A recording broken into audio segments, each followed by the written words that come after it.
The cryopod cracked open with a hiss that echoed through the dark station like the last breath of a dying machine, and Eldon Voss fell forward onto the cold metal floor, gasping and shaking, and soaking wet from the preservation gel that had kept his body alive for longer than any human mind could truly understand.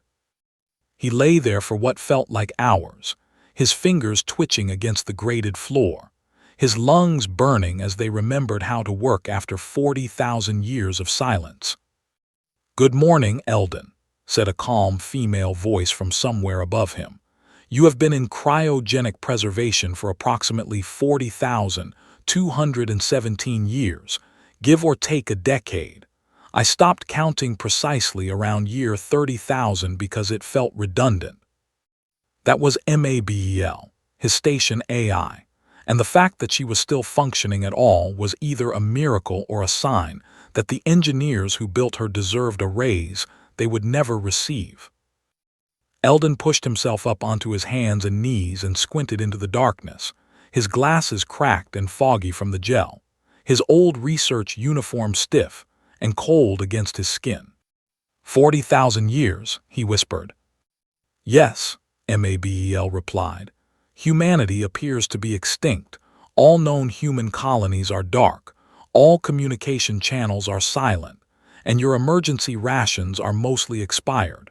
Though I did find a case of juice boxes in storage bay 7 that appear to be chemically stable if you are thirsty."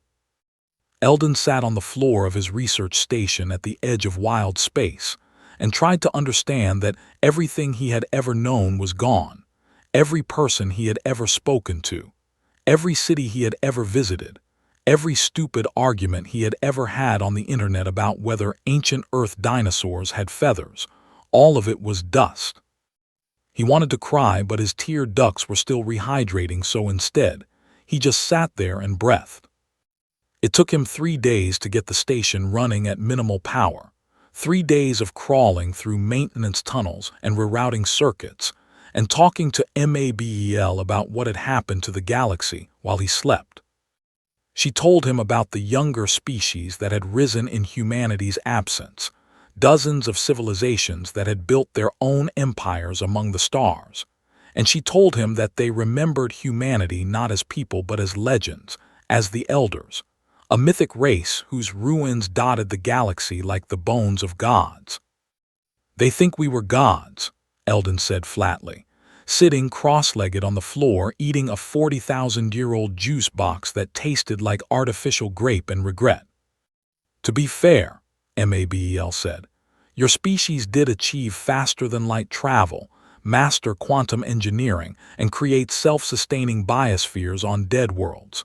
Also, you invented the corn dog, which I understand was considered a significant cultural achievement." Eldon almost smiled at that. On the 4th day, everything changed. The proximity alarm screamed to life, and Eldon nearly fell off the chair he had been sleeping in as red lights flooded the command center and Mabel's voice cut through the noise. "Incoming vessel, small, shuttle-class Fenhari design. It is on a collision course with docking bay 3. I should note that it does not appear to be slowing down." The crash shook the entire station, and Eldon ran through the corridors with his heart hammering in his chest, his broken glasses bouncing on his nose, until he reached the docking bay and found a wrecked shuttle buried in the wall like a metal fist punched through aluminum. The shuttle's hatch blew open with a burst of smoke, and out stumbled 6 figures. They were wolves, or something like wolves, tall and lean with fur that ranged from silver to midnight black, pointed ears that swiveled at every sound, and golden eyes that burned in the smoke-filled bay. They walked upright on digitigrade legs and wore torn clothing that looked like it had once been military issue, and every single one of them was hurt. The tallest one stood at the front with her claws out and her fangs bared, a long scar running from her left ear to her jaw, and behind her the others huddled close, 5 more of varying sizes down to a tiny one at the back who could not have been more than 10 years old, and who was clutching a piece of broken shuttle hull like a shield. Eldon stood in the doorway and stared at them, and they stared back at him, and for a long moment nobody moved. "Mabel," Eldon said quietly, "what am I looking at?" "Fenhari," Mabel replied. "Lupin humanoid species, matriarchal pack structure, known for aggression and territorial expansion.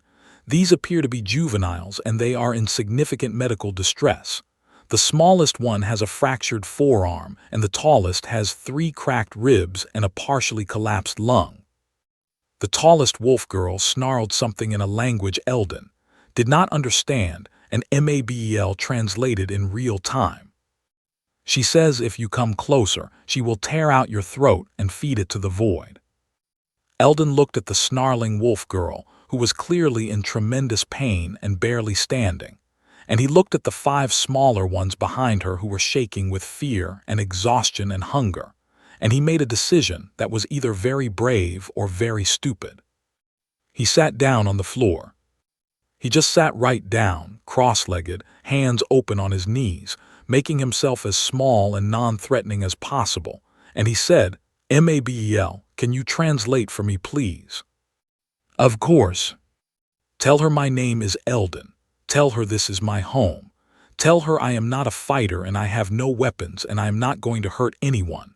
Tell her I have a medical bay that can treat their injuries and I have food and water and warm blankets, and she is welcome to all of it. And tell her I am going to stay right here on this floor until she decides what she wants to do." Mabel translated, and the wolf girl, Kale as Eldon would later learn was her name, stared at him with those burning golden eyes and did not move. Minutes passed.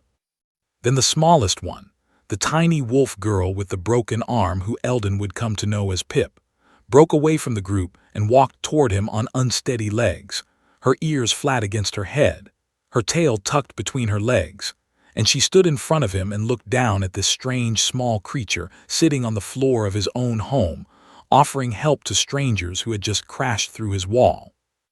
She bit him on the hand. Her little milk fangs sank into the meat of his palm, and Eldon winced but did not pull away and did not shout and did not make any sudden moves. He just looked at her and said very gently, "Okay. Ow, that is fair, you are scared, I get it." Pip released his hand and stared at him, and her nose twitched and her ears slowly came up from flat against her skull, and she made a small confused sound in the back of her throat. Eldon reached into his pocket with his unbitten hand and pulled out one of the ancient juice boxes and held it out to her. "Grape," he said. "It is probably terrible, but it is wet and sweet and you look thirsty."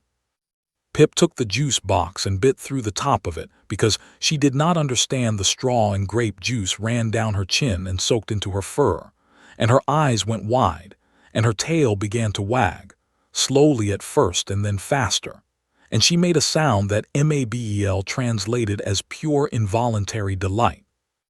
That was the moment, though Eldon did not know it yet. That was the moment everything began.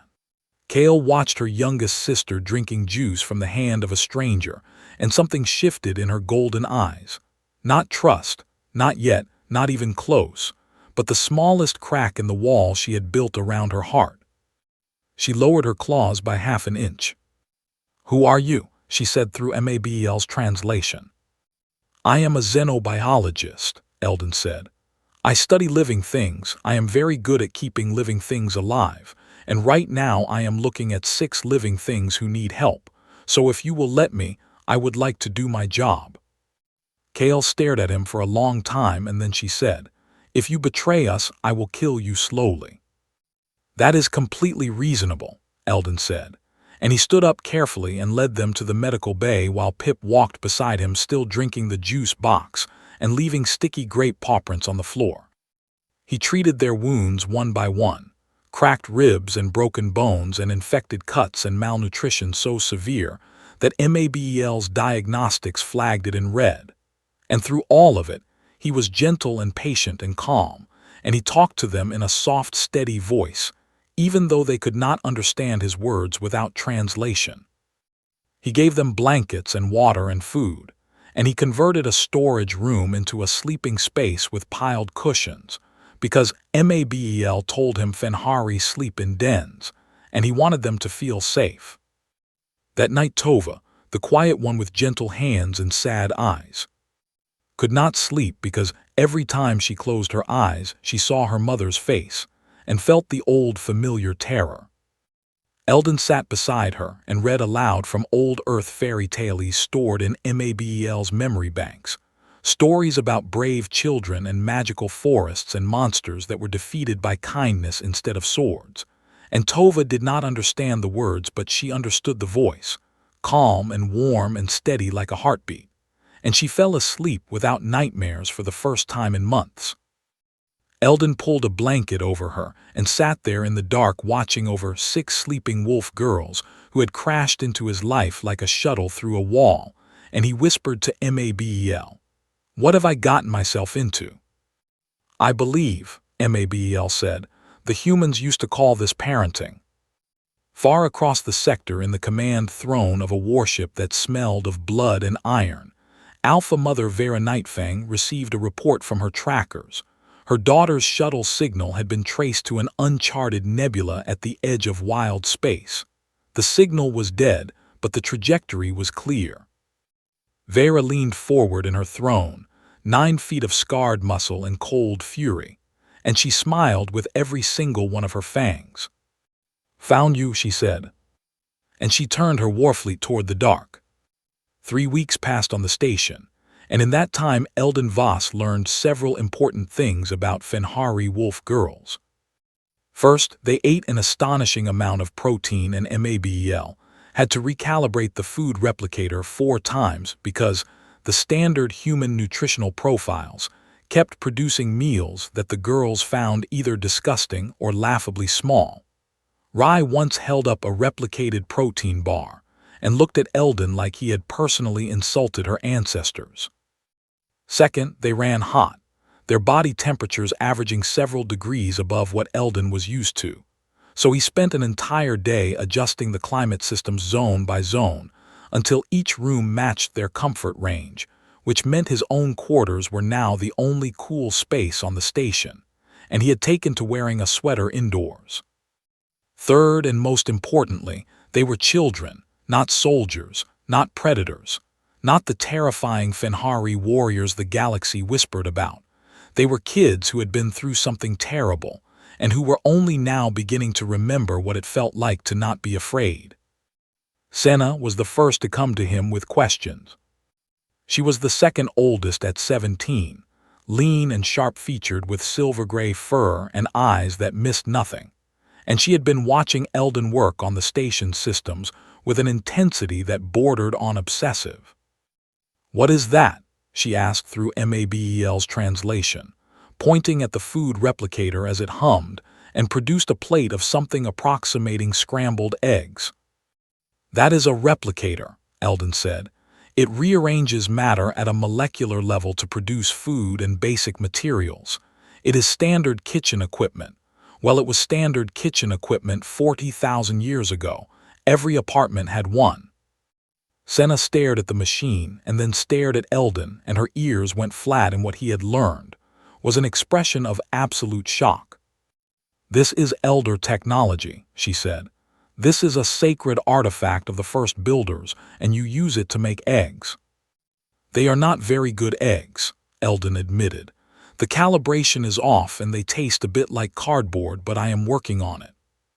Senna touched the replicator with trembling fingers like she was touching the face of a god, and Eldon realized with a strange, uncomfortable feeling that to her, and to everyone in this galaxy, that was exactly what it was. He handed her a wrench. "Do you want to learn how it works?" he asked. Her tail wagged so hard it hit the wall. From that day forward, Senna became his apprentice and shadow, following him through every maintenance tunnel and access panel, absorbing knowledge with a hunger that rivaled her appetite for raw meat. She learned to read human technical schematics within a week, and by the second week, she was diagnosing system faults before Mabel could flag them. Eldon had never had a student before, but he found that teaching Senna was one of the most rewarding things he had ever done.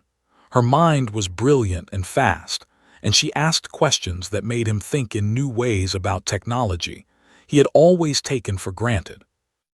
The twins found the recreation room on day 9, and that changed everything.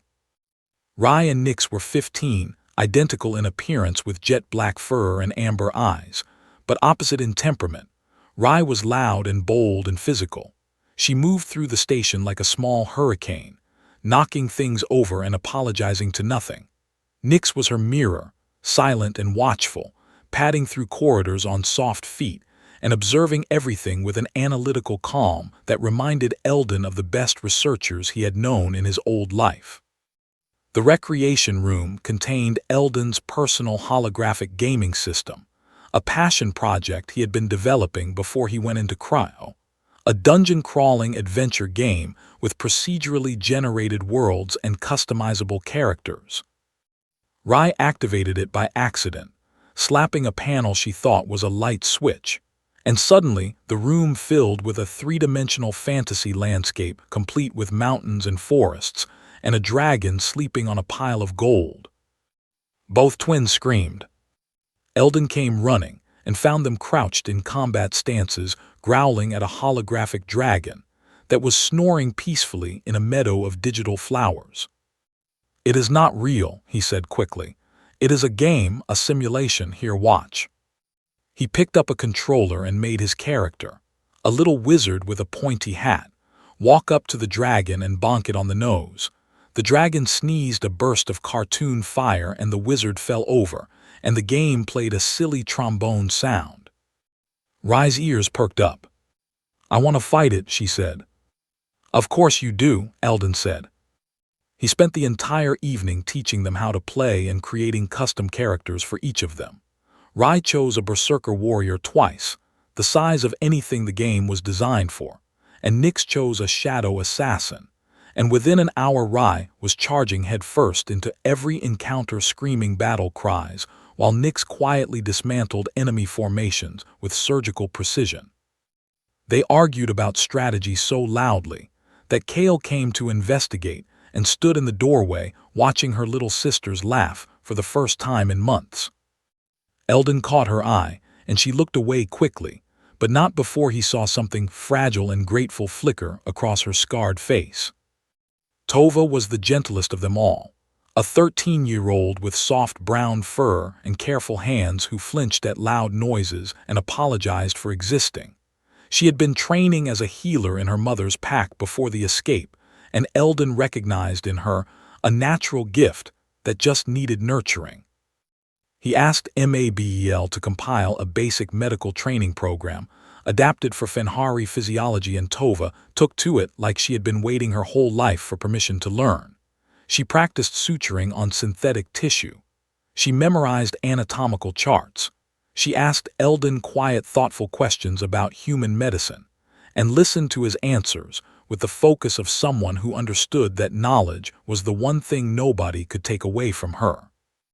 One afternoon she treated a minor burn on Eldon's hand. He had grabbed a hot pipe while fixing the water recycler, and she was so careful and precise that he told her she was going to be an amazing doctor someday.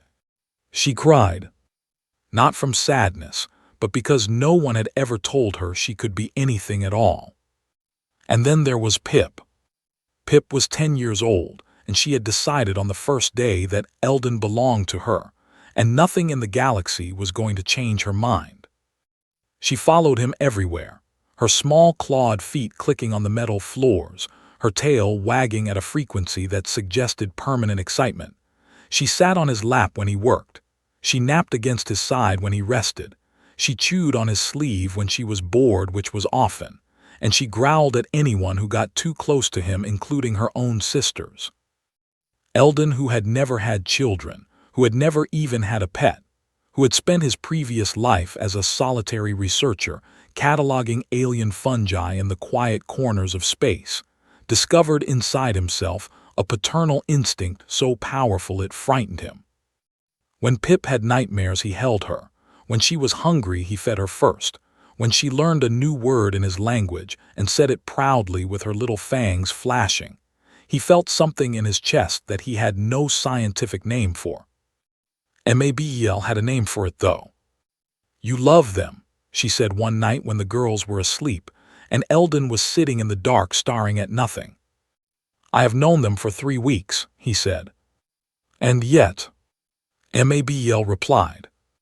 He did not argue because she was right. Kale was the last to let her guard down, and when she did it was not by choice. It happened at 2 in the morning station time. Eldon woke to the sound of snarling from the girl's den and ran barefoot down the corridor to find Kale thrashing in her sleep, caught in a nightmare so violent that her claws were shredding the cushions around her. Her sisters had backed away in fear, because when Kale lost control in her sleep she was dangerous. Eldon knelt beside her and said her name softly, and she woke with a scream, and her claws lashed out and caught him across the chest, 3 lines of fire opening on his skin through his thin sleep shirt.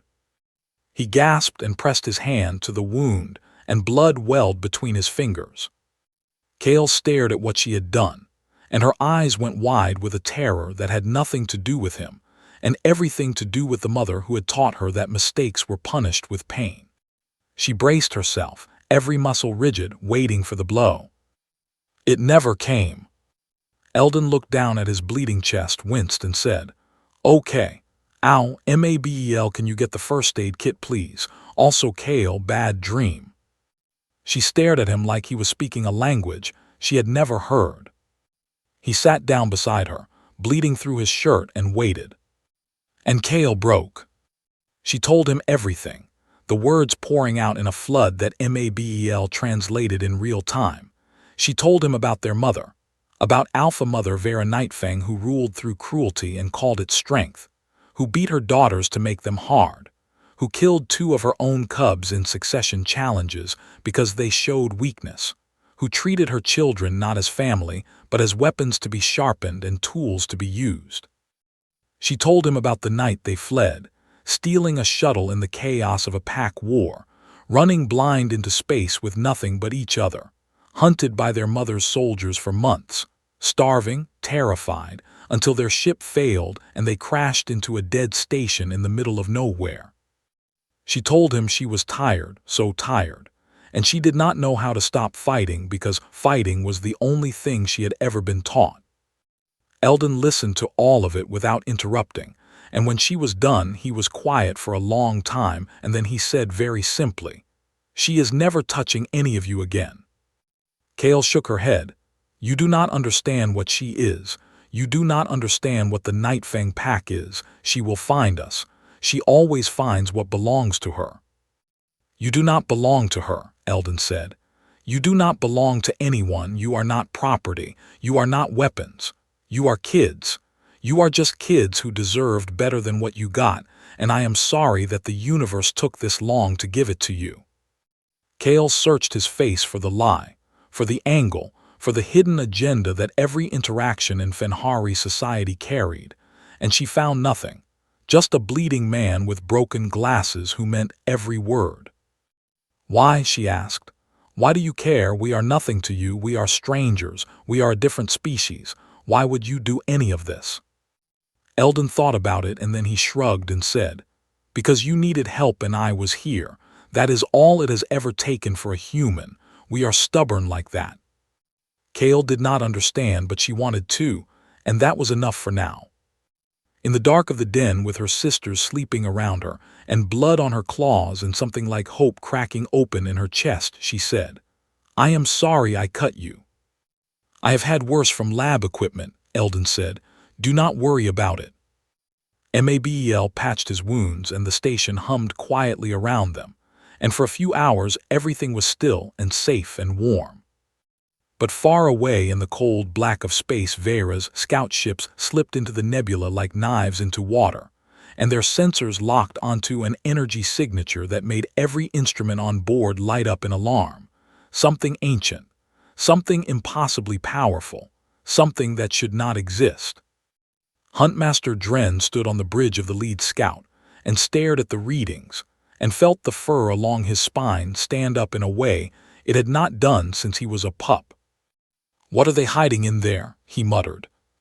He sent the signal to Vera, and the hunt closed in. The alarm tore through the station like a scream, and every wolf girl was on her feet in half a second, ears flat, claws out, eyes wide with the kind of fear that only comes from recognizing a sound you have been dreading your entire life. 3 ships, Mabel announced, her voice as calm as ever. Fenhari Warship Class, Nightfang Pack identification codes confirmed. They are holding position at the edge of the station's sensor range. I am detecting active weapons locks on our position. Eldon stood in the command center in a wrinkled shirt, with a coffee stain on the collar that Pip had caused that morning, and looked at the tactical display with an expression that was less military commander and more man who had just realized his quiet morning was ruined. "Okay," he said slowly. "Okay, that is not great." A broadcast cut through the station's communication systems, harsh and growling, and Mabel translated it in flat tones. "This is Huntmaster Dren of the Nightfang Pack speaking to whatever creature harbors the stolen daughters of Alpha Mother Vera. You will surrender the 6 fugitives immediately, or we will crack your little hiding hole open and take them ourselves. You have 1 hour to comply." The 6 sisters stood behind Eldon, and he could hear their breathing, fast and shallow, and he could see the way Tova's hands were shaking, and the way Pip had pressed herself against his leg, and was gripping the fabric of his pants so hard her little claws were poking through. Kale stepped forward, her jaw set, her eyes burning. "We have to run. We can take the maintenance shuttle and go before they breach the station."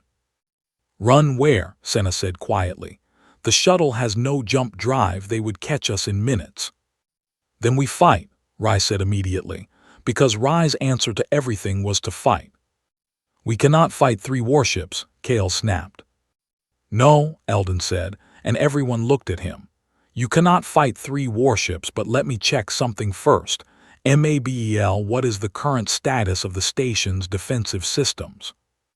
There was a brief pause that Eldon would later describe as Mabel being dramatic on purpose. "Station's point defense grid is operational," Mabel said. "Designed for debris deflection in high-density asteroid fields, the system operates on quantum-locked energy barriers and directed particle displacement. I should note that by modern galactic standards this technology does not exist. The Fenhari warship's weapon systems operate on principles approximately 12,000 years behind the station's basic defensive architecture. To use an analogy you might appreciate Eldon. They are throwing rocks at a force field." Eldon blinked. "How strong is the force field?" "If all 3 warships fired every weapon simultaneously and sustained maximum output for 1 hour, the station's shields would lose approximately 0.3% of their total capacity. I could redirect that loss from the secondary heating grid. You might need a sweater." The girls stared at Mabel's nearest speaker with identical expressions of disbelief. "You are telling me," Eldon said carefully, "that my research station, the one I used to catalog mushroom samples, can tank a Fenhari warpack?" "Your research station was built by humans," Mabel said. "Humans who considered safety regulations a form of religious devotion. The hull is reinforced against micro-black hole events. The shields can withstand sustained stellar flare exposure. The point defense system can track and neutralize objects moving at 97% of light speed. You are studying mushrooms in a fortress, Eldon. This is not new information." Eldon took off his glasses and cleaned them on his shirt and put them back on, and turned to the 6 wolf girls who were watching him with wide golden eyes. "I think we're going to be fine," he said. He activated the shields. On the bridge of the lead Nightfang warship Huntmaster, Dren watched his sensor officer's display suddenly fill with readings that made no sense. An energy signature had just bloomed around the station like a second sun, and every instrument on the ship was screaming warnings that his crew did not know how to interpret. "What is that?" Dren demanded. "I do not know, sir," the sensor officer said, her voice shaking. "The energy output is beyond our measurement scale. Our instruments cannot even categorize it. It is like looking at a new color." "It is a shield," Dren said with the confidence of a career military officer. All shields break, fire everything. 3 warships opened up with every weapon they carried. Plasma lances and kinetic accelerators and guided torpedoes. A barrage that could have cracked a small moon, and the fire struck the station's shields, and the shields did not flicker. They did not ripple. They did not react at all. The weapon's fire simply ceased to exist at the boundary like rain falling into an ocean. Dren fired again. And again. And again. Nothing. The station sat in the nebula silent and untouched, and Dren's weapons officer turned to him with a face the color of ash and said, "Sir, the station's idle energy output exceeds our entire fleet's maximum capacity by a factor of approximately 400. We are not fighting a station. I do not know what we are fighting." A communication channel opened, and Eldon's face appeared on the main screen. Dren looked at the creature before him. Small, soft, no fangs, no claws, no visible muscle, wearing a stained shirt and glasses that sat crooked on his flat face. There was a juice stain on his collar and what appeared to be a child's tooth mark on his left hand. "Hi," Eldon said, and Mabel translated his words into Fenhari. "Hello, good morning, or whatever time it is for you. I would really prefer if we did not do the shooting thing. There are children here and the noise is scaring them, and also it is completely pointless, as you may have noticed. Could you maybe just leave, please?" Dren stared at this creature who had just shrugged off a military barrage and was asking him politely to go away, and every predatory instinct in his body read the same signal. No aggression, no dominance display, no territorial assertion. This thing was soft. This thing was weak. This thing was prey. "Prepare boarding parties," Dren ordered. Eldon sighed. He actually sighed, the way a tired parent sighs when a child does something foolish for the 3rd time. "Mabel," he said. "Non-lethal options only, please. They are just following orders. I do not want anyone hurt." "Understood," Mabel said, activating specimen containment protocols. The boarding shuttles launched from the 3 warships and crossed the distance to the station, and entered through the docking bays that Eldon deliberately left open. And the moment the Fenhari soldiers set foot inside the station, the floor became their enemy. Gravity traps locked their legs in place. Neural dampeners sent gentle pulses that made their muscles go slack without causing pain. Force barriers materialized around each soldier individually, sealing them in soft-walled containment fields that were originally designed to safely capture live alien specimens for study. 47 Fenhari commandos, the most feared boarding force in 3 star systems, were captured in under 90 seconds without a single bruise. They stood in their containment bubbles confused and embarrassed and completely unable to move, while Mabel played soft ambient music, because she said the studies showed it reduced stress in captive specimens. And Eldon did not have the heart to tell her that the soldiers probably did not appreciate being treated like lab animals. On the bridge of the lead warship, Dren watched his entire boarding force disappear from tactical displays, and felt something he had not felt in 20 years of warfare: genuine fear. His 2 flanking ships did not wait for orders. They broke formation and ran, jumping to faster than light the moment their drives could spin up. And Dren, after one long look at the station that squatted in the nebula like a sleeping god, followed them. Eldon let them go. Kale stood beside him in the command center, and her claws dug into her own palms, and her voice was tight with frustration. "You let them leave. They will go straight to our mother. They will tell her where we are. In Fenhari War doctrine, you never let a defeated enemy retreat. Never." "They are not my enemies," Eldon said simply. "They are your mother's tools. There is a difference, and I do not kill people, Kale. I do not hurt people if I can help it. That is not who I am." "Then what are you?" Kale asked, and there was something raw in her voice, something that was not anger but confusion, a fundamental framework of the universe shifting beneath her feet. She had been raised to believe that power meant violence, that strength meant the willingness to destroy, that mercy was weakness and kindness was a trap. and she had just watched a small soft creature with no fangs and no claws face down a warpack without raising his voice and win. Not through cruelty, not through force, not through any of the things her mother had taught her were the foundations of the universe, but through technology wielded with restraint and power exercised with gentleness. "I am a xenobiologist," Eldon said with a small, tired smile. "I told you that on the first day." Later that night, after the captured soldiers had been released unharmed into their shuttles and sent back to the fleet with supplies and a polite note from Mabel wishing them safe travels, Pip found Eldon sitting by a viewport watching the nebula swirl in colors that had no human names. She climbed into his lap and pressed her face against his chest and said in her small voice through Mabel's translation, "Are you a god?" Eldon laughed, a real genuine laugh that came from somewhere deep and surprised. "No, sweetie, I am not a god. I am just an engineer with a really old house." Pip considered this and then nodded seriously and said, "Your house is very strong." "Yes, it is," he agreed. In another part of the station, Senna sat alone, surrounded by holographic displays she had pulled from Mabel's archives, technical specifications, and engineering documents and capability assessments, and her hands were shaking because she had finally understood the scope of what she was looking at.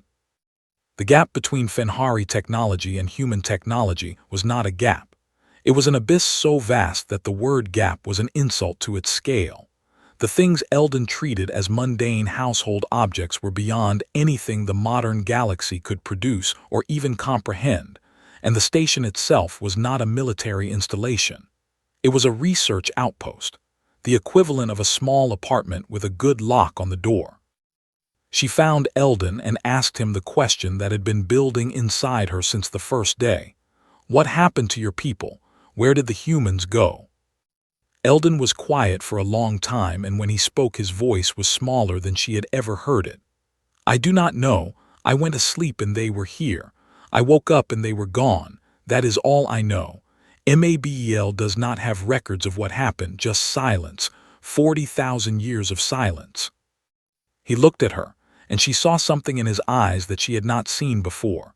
Grief so old and so deep it had become part of him, like a scar that had healed into the bone. "I am the last one," he said. "There is no one else." Senna sat beside him, and after a moment of hesitation, she leaned her shoulder against his the way Fenhari did when they wanted to say "I am here" without using words. They stayed like that while the nebula burned around them, and the station hummed its ancient human lullaby. But the quiet would not last.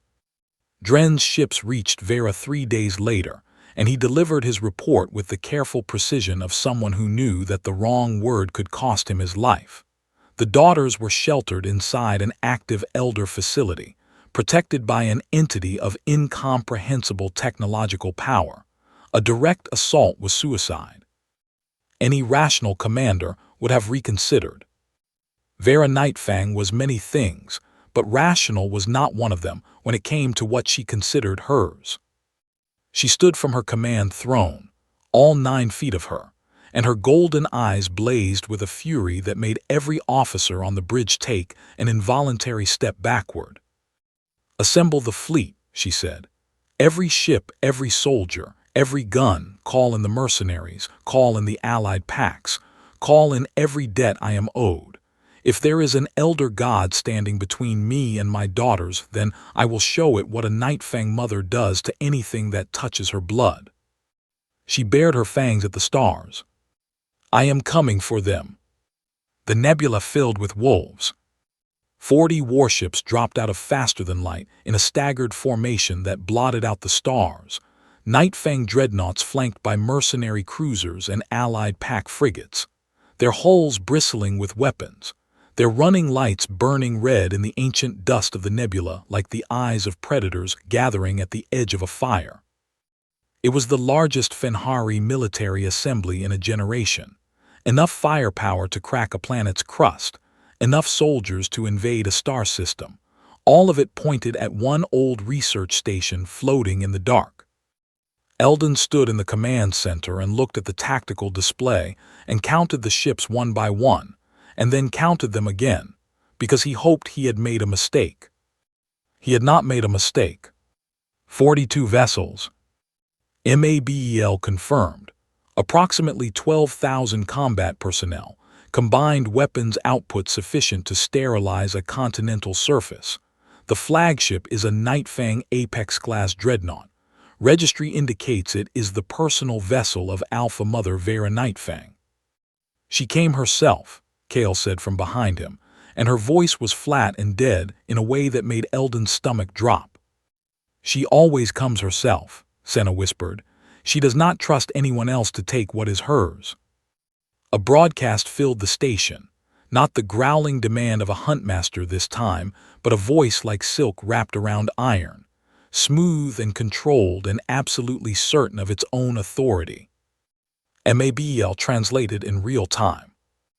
I am Vera Nightfang, Alpha Mother of the Nightfang Pack, Warden of 3 systems, she who walks in blood.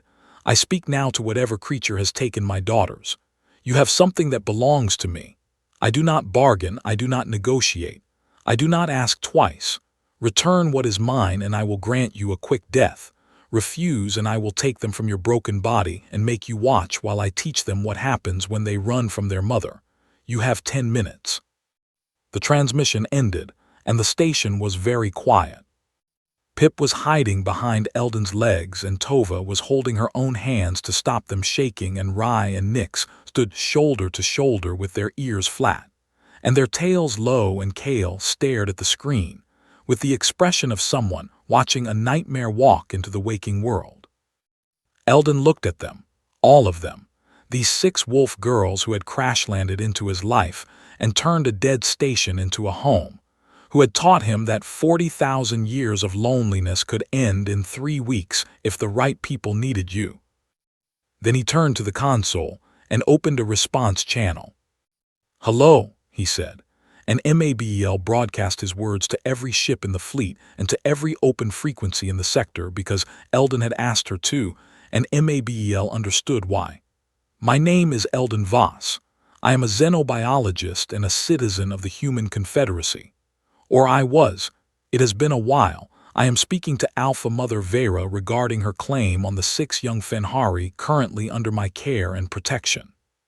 He paused and adjusted his glasses and took a breath. I have read the Fenhari legal codes, all of them.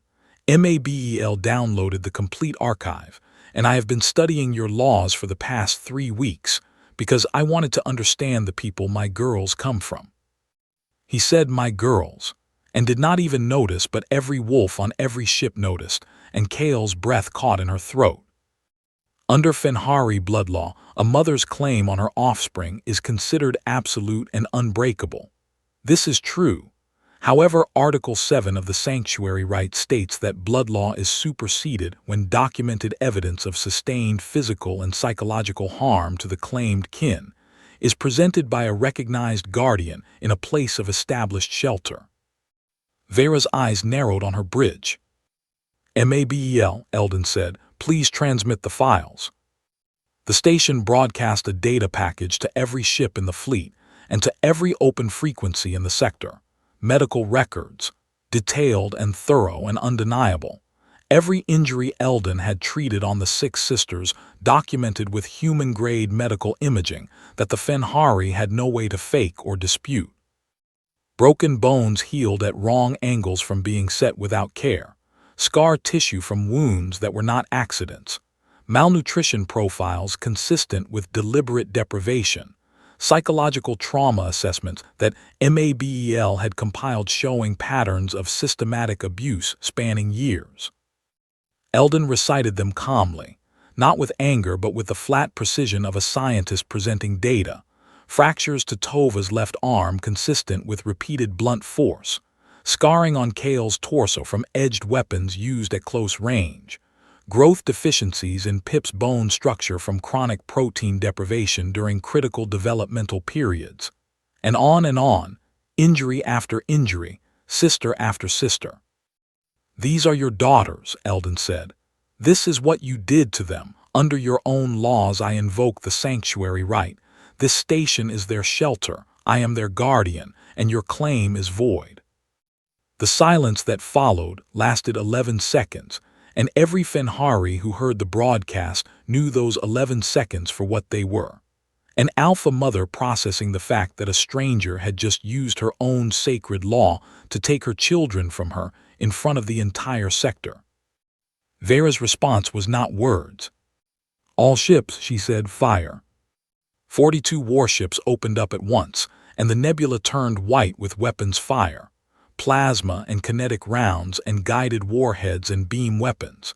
Everything they had thrown at the station in a single, overwhelming volley that should have reduced it to atoms. The shields held. They did not flicker, they did not strain, they simply existed. A wall of physics so far beyond anything the Fenhari could comprehend that their weapons might as well have been wishes. MABEL spoke over the station's internal systems. Shield capacity holding at 99.9%. I have rerouted the negligible energy loss from secondary lighting in Storage Bay 4. You may notice a slight dimming near the mop closet. "Thank you, MABEL, Eldon said. The barrage continued for 20 minutes and then 30, and then an hour, and the shields never moved below 99.8%. And one by one, the mercenary ships began to slow their fire as their weapons overheated, and their ammunition stores ran dry. "MABEL, Eldon said, are you able to disable their ships without hurting anyone?" "I can target drive systems and weapons arrays with the station's precision instruments," MABEL said. "Originally designed for microsurgery on biological specimens at planetary distances, I can disable every ship in the fleet without causing a single casualty. It will take approximately 7 minutes." "Do it, please." The station's instruments activated, and what happened next would be talked about in Fenhari military academies for the next 100 years. Invisible beams of energy reached out across the void with a precision that bordered on obscene and touched each ship exactly where it needed to be touched. Drive cores went dark, weapons systems powered down, communication arrays went silent. Each ship killed with the delicate care of a surgeon removing a splint. Not one hull was breached, not one crew member was harmed. The ships simply stopped working. The mercenaries fled first. Those few whose drives MABEL had not yet reached broke formation and ran without looking back. Then the allied packs followed, unwilling to die for another mother's quarrel. And within an hour the great fleet of Vera Nightfang was a field of drifting metal, dark and silent and defeated. Only the flagship still had power, and that was because MABEL had left it for last on purpose, because Eldon had asked her to, because he wanted to give Vera every chance to walk away. She did not walk away. The flagship's remaining shuttle launched and crossed the distance to the station alone, a single small craft carrying a single occupant, and it did not dock at the bay because the occupant did not wait for the airlock to cycle. She simply tore through the outer hull with her bare claws, ripping ancient metal apart with a strength born of fury and biology that had been engineered for violence over 10,000 generations. Vera Nightfang boarded the station, and the temperature seemed to drop. She was everything the reports had said and worse, 9 feet tall with shoulders broad enough to block a corridor, her fur the color of a bruise, dark gray streaked with black, her body a map of ritual scars from decades of dominance combat. She wore armor made from the bones of defeated enemies, and her golden eyes burned with a light that was not metaphorical. Fenhari alpha mothers produced a bioluminescent compound in their irises. When in a state of maximum aggression, her eyes literally glowed. She moved through the corridors following her daughter's scent with the patient inevitability of a natural disaster. Eldon sent the girls to the den and sealed the door behind them, and then he walked to the corridor that led to them, and he stood there. No weapons, no armor, no containment field activated, just a man in a corridor. Vera came around the corner and stopped.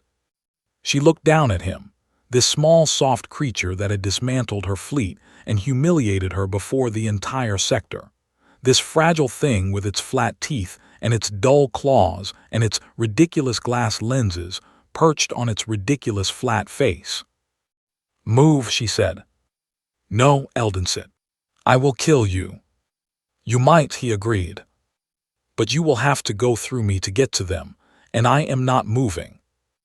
Vera stepped closer, and the shadow of her fell over him completely, and her breath was hot and smelled of iron, and her claws were longer than his fingers, and she could end him with a gesture, with less effort than it took to yawn. "Why?" she growled, and there was genuine confusion beneath the rage. "Why do you stand here? You are nothing. You are a small soft thing. You have no pack, no bloodline, no territory. Why do you put yourself between a mother and her children?" "Because they are afraid of you," Eldon said. "Because children should never be afraid of their mother, because I have seen what you did to them. Every scar, every broken bone, every night terror, and I am telling you now that it is over. You are done hurting them." Vera lunged.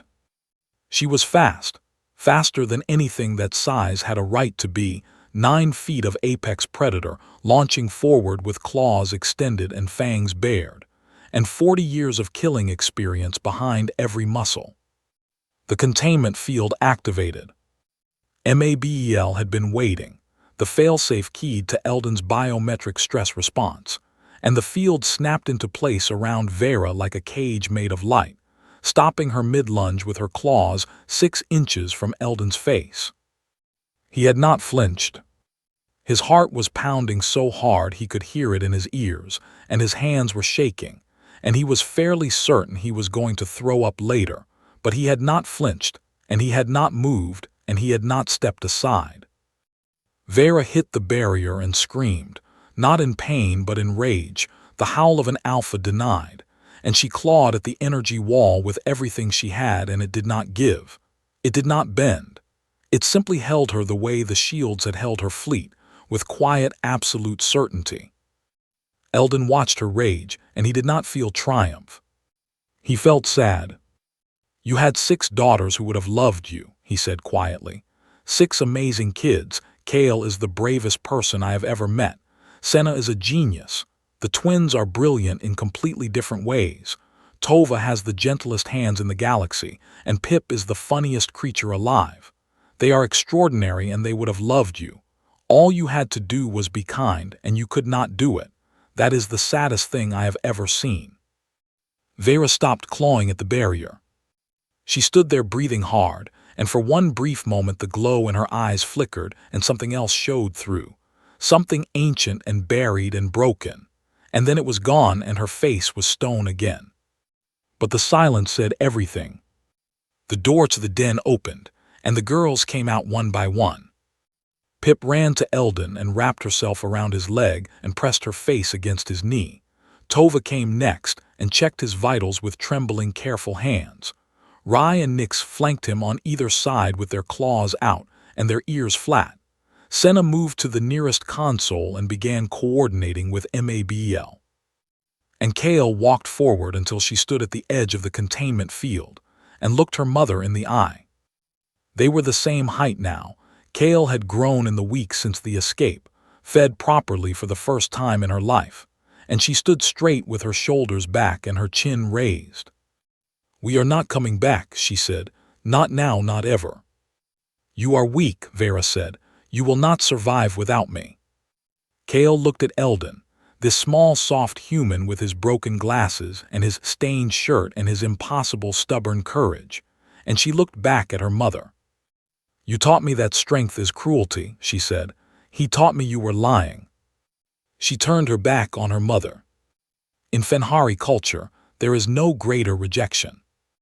Vera was escorted back to her crippled ship by containment drones that MABEL guided with gentle precision, and the ship limped away into the dark on emergency power, and the nebula was quiet again. But the broadcast had gone everywhere, every open frequency, every relay station, every Fenhari pack and galactic government and scientific institution in the sector had heard it all. The medical records, the legal challenge, the battle, the confrontation. An elder was awake. And he was not what anyone expected. The galaxy did not know what to do with Eldon Voss.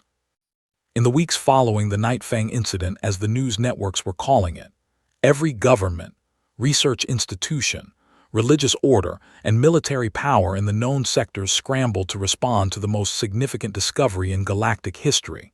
A living, breathing elder, not a ruin, not a relic, not a translation of ancient text, but an actual human being sitting in a research station at the edge of wild space feeding juice boxes to wolf children.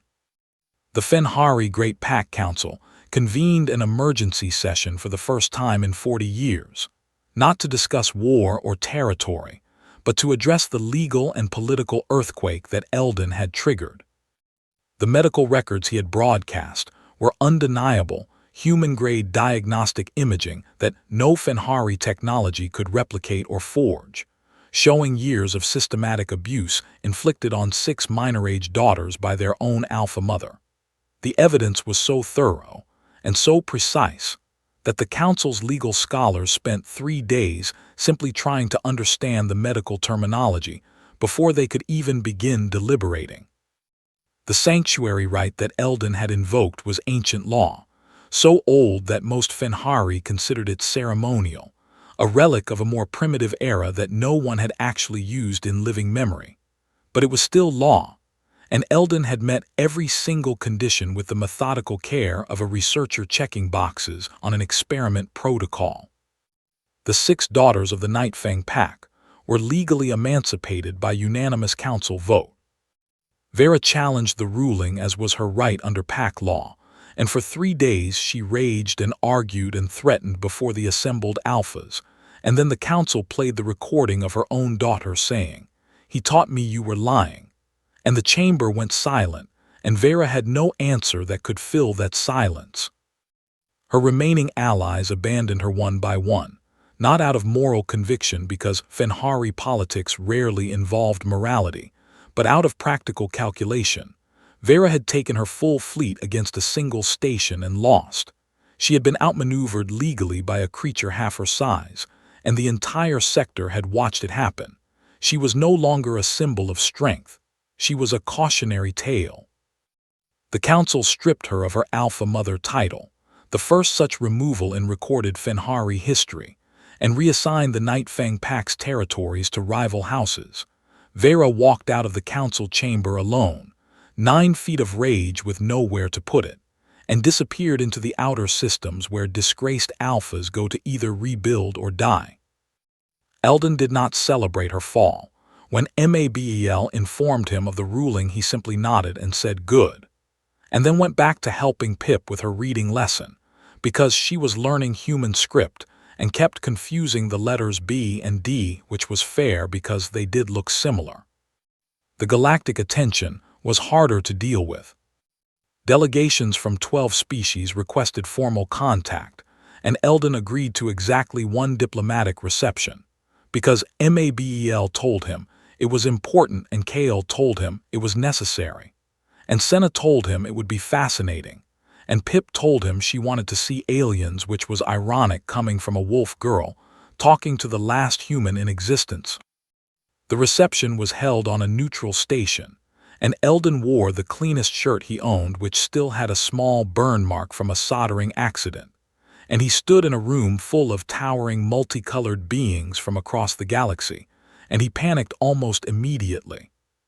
He shook hands with a Velthari ambassador and accidentally asked if the bioluminescent patterns on her cranial ridges were a natural pigmentation response or a social signaling mechanism, because his xenobiologist brain activated before his social skills could stop it, and the ambassador stared at him for a very long 3 seconds before bursting into what he later learned was delighted laughter, because no one had ever been curious about her species' biology in a diplomatic setting before, and she found it refreshing. He tripped over a ceremonial robe belonging to a Keshtari dignitary and apologized 7 times in increasingly creative ways, while Kale stood behind him with her face in her hands, and Pip sat on his shoulders, eating a fruit she had stolen from the buffet table. He answered questions about human civilization with the awkward honesty of someone who had no idea how to be a mythic figure. When asked about the great achievements of the elder race, he talked about corn dogs and public libraries, and a sport called baseball that he admitted he never fully understood. When asked about human military might, he said he had personally never held a weapon, and the most dangerous thing he had done, before the Nightfang incident, was cut himself on a specimen jar. The diplomats did not know what to make of him, and Eldon decided after 2 hours that he was done with politics forever. Back on the station, which he had officially registered as sovereign territory under an Elder-era treaty that, technically, no modern government had the authority to override or even fully translate, life settled into something that felt almost normal. He named the station the Den, because that was what it had become. Senna threw herself into learning with an intensity that bordered on obsession. She was reverse engineering the station's systems with MABEL's patient guidance, not just learning how they worked, but understanding the principles behind them, the mathematics and physics and engineering philosophy that humanity had developed over millennia.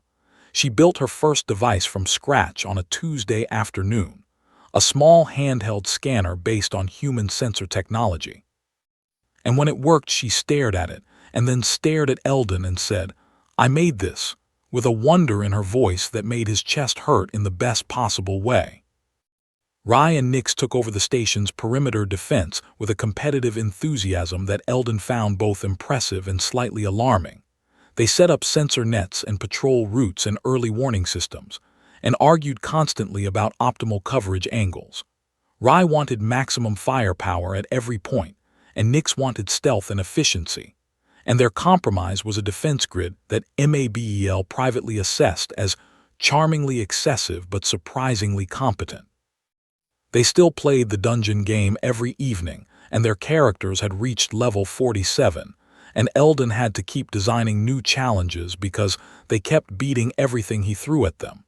He suspected Nix was somehow hacking the system, but he could not prove it, and honestly he was too proud of her to try.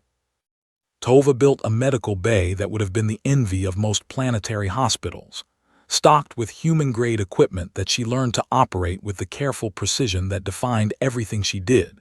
She treated her first non-family patient when a passing trade ship sent a distress call about a crew member with a ruptured appendix equivalent, and Tova talked the ship's medic through the procedure step by step, while Eldon watched from the doorway with the expression of a parent at a graduation. She did not lose the patient. She did not lose any patient after that either. Pip grew 3 inches in 2 months because she was finally eating properly, and she ran through the station's corridors with a boundless energy that left claw marks on the walls and laughter echoing off the ceiling. She learned to read human script and wrote her first word, which was ELDEN, in wobbly, oversized letters on a piece of scrap metal that she presented to him, with the gravity of someone bestowing a sacred artifact. He kept it on his desk. It was the most valuable thing he owned. She drew pictures constantly, colorful, chaotic illustrations of her family, 6 wolves of various sizes, and 1 small figure with circles for glasses, always in the center, always surrounded, always part of the pack. Kale was the one who changed the most. She stood taller now, not from growth but from the absence of fear. The permanent hunch she had carried in her shoulders from years of bracing for blows slowly straightened as the weeks turned to months. She still had nightmares, but they came less often, and when they did she no longer woke with her claws out because she knew before she opened her eyes that she was safe.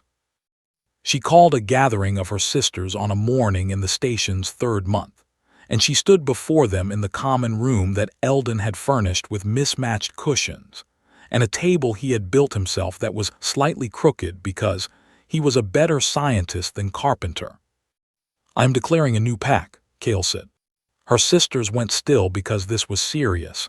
This was the most significant thing a Fenhari could do, the creation of a new bloodline, a new family, a new name. "We are not Nightfangs anymore," Kale said. "That name belongs to her, and we are leaving it behind, From this day forward we are Pack Voss." Senna's eyes widened. Rye grinned with every fang she had. Nyx nodded once with quiet approval.